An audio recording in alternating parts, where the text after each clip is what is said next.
হরে কৃষ্ণ। সকলের চরণে আমার ধন্যবাদ প্রণাম। আশা করি আপনারা সকলে ভালো আছেন, আর আমিও খুব ভালো আছি আপনাদের আশীর্বাদে আর ভগবানের কৃপায়।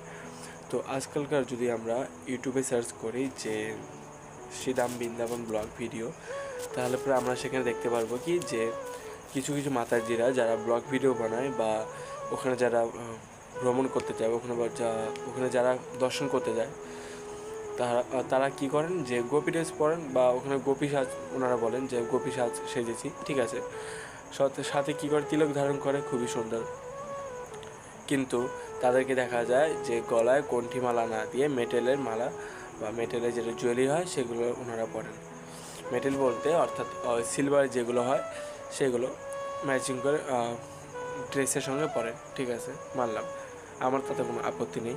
বাট ওনারা তিলক ধারণ করেন কিন্তু ওনারা কণ্ঠিমালা পরেন না, কারণ ওনাদের মনে এটা চলে যে হয়তো সেখানে কোনো সাজ পোশাকে বা ট্রেন্ডিংয়ে চলবে না বা একটু খারাপ লাগবে ওনাদের মতে এটা হয় যে তুলসীমালা পরলে পরে ওনাদের যে ট্রেন্ডিংয়ে বা যেটা সাজ থাকে সেটা ভালো লাগবে না বা সেটা খারাপ লাগবে।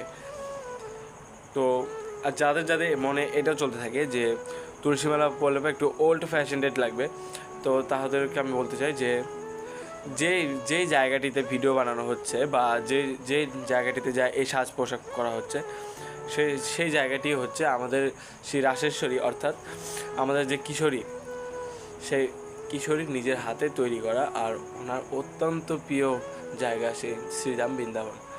তো সেখানে তুলসীমালাটি পরা আর সেখানে তিলক ধারণ করে তুলসীমালাটি পরাটা কোনো ওল্ড ফ্যাশন ডেট নয়। আর সেখানে পড়লে পরে যে একটু খারাপ লাগবে বা একটু কী বলে সেটাকে, যে পড়লে পরে ভালো লাগবে না, ড্রেসের সাথে মানাবে না, সেই জিনিসটা যদি কেউ ভেবে থাকে তাহলে পরে বলবো সেটা একদমই ভুল। আর যারা নাকি ভাবছেন শ্রীধাম বৃন্দাবন যাওয়ার কথা বা এই দামোদর মাসেতে বৃন্দাবন ঘুরতে যাবেন, তো তাদেরকে আমি একটা অনুরোধ করে বলছি যে হ্যাঁ, আপনারা গোপী ড্রেস পরুন, ওখানে গোপী ড্রেস পরে তিলক ধারণ করুন, কিন্তু সাথে তুলসীমালাটাও পরবেন, কারণ ভগবান শ্রীকৃষ্ণের অত্যন্ত প্রিয় হচ্ছে বৃন্দা দেবী, অর্থাৎ তুলসী দেবী, আর সেই তুলসী দিয়েই কিন্তু আমাদের কণ্ঠিমালা তৈরি করা হয়। তো আমরা যদি সেই কণ্ঠিমালাটি ধারণ করে ভগবানকে দর্শন করতে যাই, তাহলে পরে ভগবান আমাদের দেখে খুবই প্রসন্ন হবেন এবং আমাদেরকে প্রেম ও ভক্তি সব প্রদান করবেন। তো হরে কৃষ্ণা। ভিডিওটি যদি ভালো লেগে থাকে তাহলে প্লিজ লাইক কমেন্ট শেয়ার তো করবেন, আর পারলে সাবস্ক্রাইব করে দিন। আর যদি আমি ভিডিওতে কিছু ভুল বা ভালো বলে থাকি তাহলে পরে আমাকে কমেন্ট করে জানাবেন। হরে কৃষ্ণা, হরি বল।